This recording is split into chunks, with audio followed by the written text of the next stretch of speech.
Welcome, ladies and gentlemen. This is Something About Sports, the podcast that maybe you don't know much about sports, maybe you don't like sports. It's just something to give you some information that when people are talking about sports, you're able to talk something about sports. I am your host, Jake Eilerman. I am here live in color over here on the Zoom.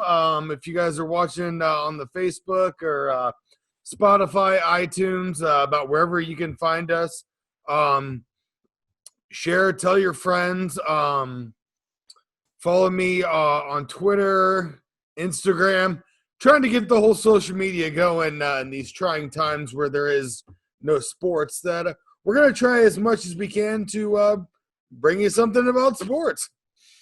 But we're going to get right into it this week. And this week I decided we need to go into some of the criminals in sports because we haven't had a sports athlete get arrested in a while. So we got to talk about the crazy ones.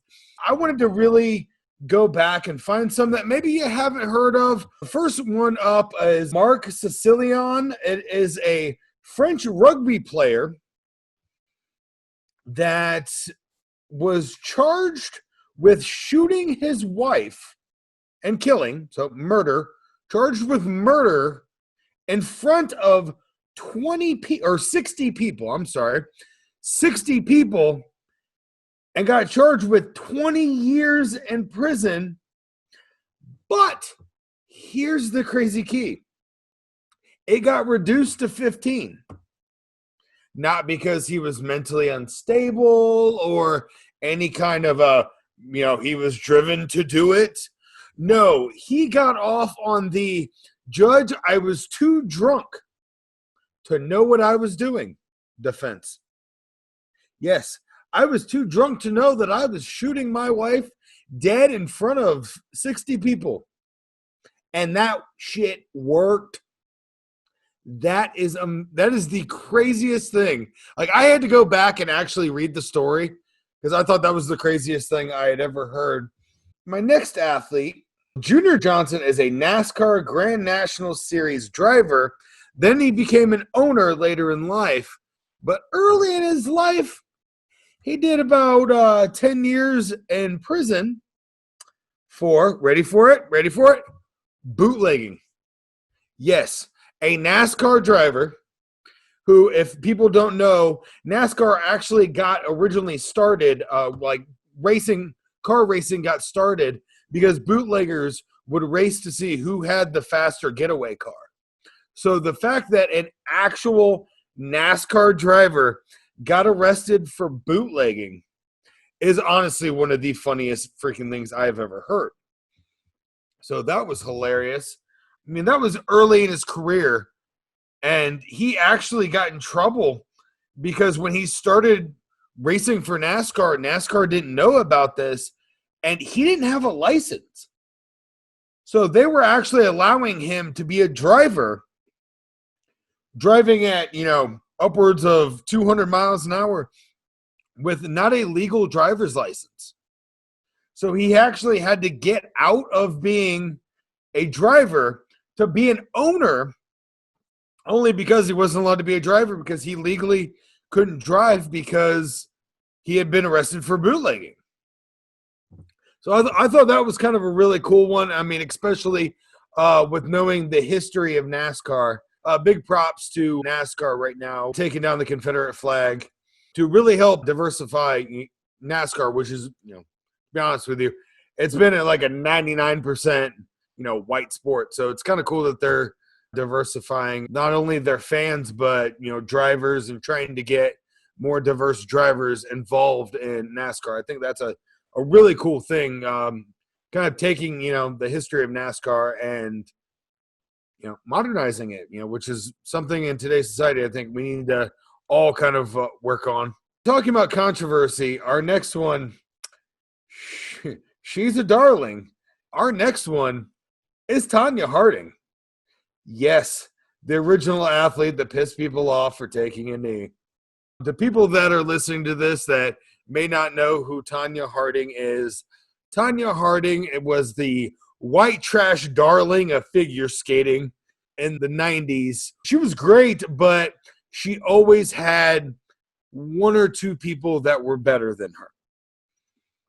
And when it got into the Olympics and getting ready for the Olympics, instead of just working hard and going out there and doing her best, she instead decided to have her husband knock out the competition. And I mean by literally having her husband attack her competition, her USA teammate, okay? Had her take it out before the event. Then the best part is she ends up winning the competition. And if you go back in the history books, it just says there was no gold medal because they obviously found out that it was her. She had her husband do it. Like, that's not smart. So they got caught pretty quick, and she still tries to this day to say, oh, I had nothing to do with it. Really? And the wonderful thing about Tanya Harding is that's not the only thing she did. She did shows on True TV. She also got two DUIs. And those were these two I could figure out. I have a feeling she's probably done more shit. And she tried boxing, got knocked the fuck out because that's what happens when a figure skater decides to get in the ring with tough ass women. She gets knocked the fuck out, so that went well. So she's pretty much been known as a white trash darling. She's had multiple movies. I think the best thing that happened to her in her life is Margaret Robbie, however you say her name, played her in I, Tonya. So I'm pretty sure the biggest compliment that Tanya Harding has ever had in her entire life is the fact that Margaret Robbie played her in a movie. So, I mean, there's the plus side in her white trash life is that Margaret Robbie played her in a movie. Next up, we have Oscar Pistorius. This is one that I was a big fan of. He came into glory one year and then dropped out of glory very quickly. He was the very first person to be able to compete not only in the Paralympic Games but also the Olympics. He ran with these things called cheetah legs, which were these like springboard looking, I don't even know how to describe these things, but these legs, and I mean, got famous off of the fact, I mean, he did pretty good in the Olympics for the fact that the man has no legs. He's got like, I think maybe knee and up, or if that, I'm not quite sure. But he actually, he went to prison for murdering his girlfriend. There was he called the police and said that she had been shot and that he did it, but tried to say that he thought that she was an intruder. Which, okay, fair. If she's out with her friends, you're a little skittish. Okay, things happen. Maybe you're a little too quick with the gun there, buddy. But accidents happen. Here's where it's not an accident, buddy, because he shot her through the bathroom door. Yeah.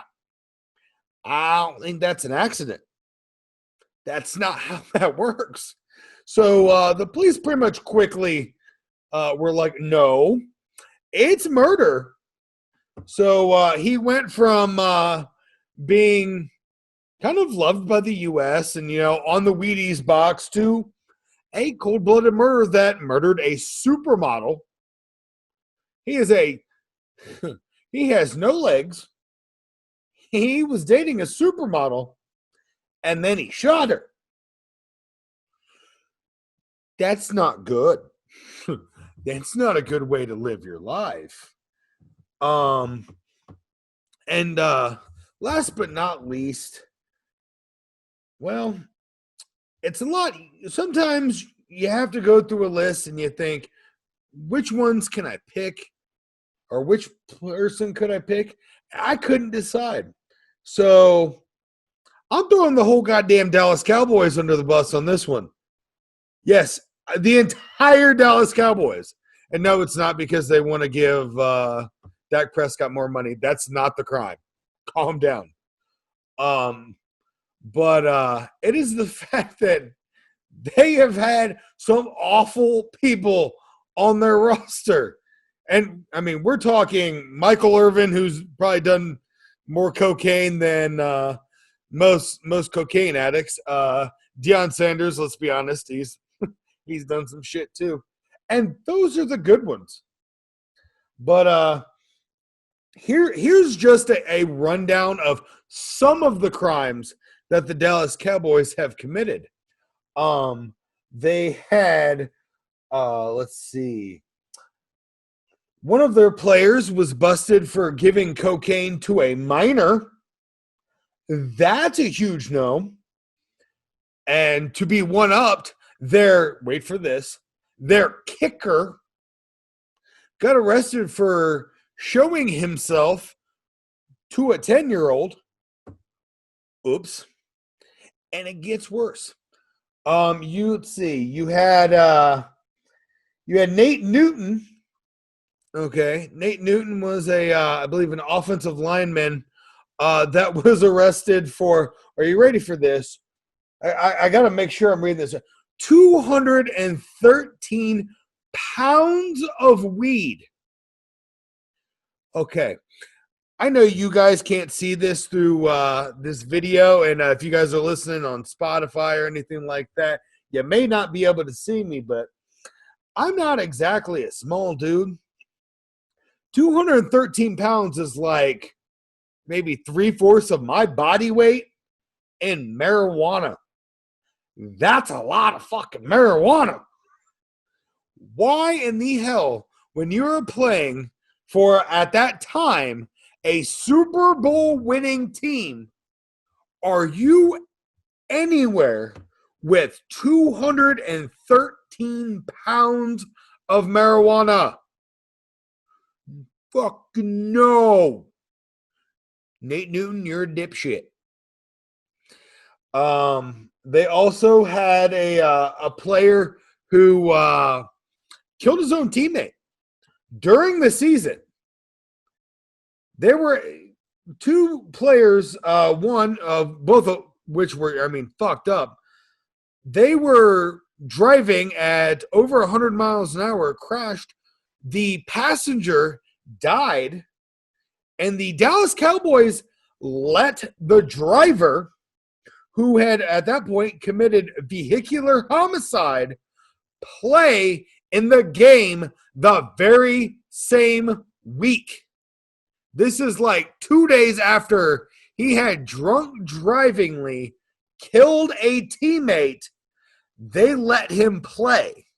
And I believe it was CBS or Fox or whoever was carrying the game, made sure to do a whole piece on him. No. You get suspended, fired, something. You don't get to play in the game 2 days after murdering a teammate, motherfucker. And the last reason why the Dallas Cowboys as a whole made this list is because of, they allowed Greg Hardy to play on their team. And I'm not going to stand here and say the horrible things that Greg Hardy did to his wife or girlfriend because, I'm not going to fucking do it because fuck Greg Hardy. And if Greg Hardy doesn't like that, well, guess what? You can't find me, fucker. So that's going to be our show for this week. Just want to say once again, follow us on Twitter, Instagram. Make sure you tell your friends, like us on Facebook, tell your friends, have them give it a listen, and say sometimes you just need to talk something about sports. You guys have a good day. Dallas Cowboys. We are the Cowboys. Thank you for choosing ZTO TV Podcasts. What's on the channel?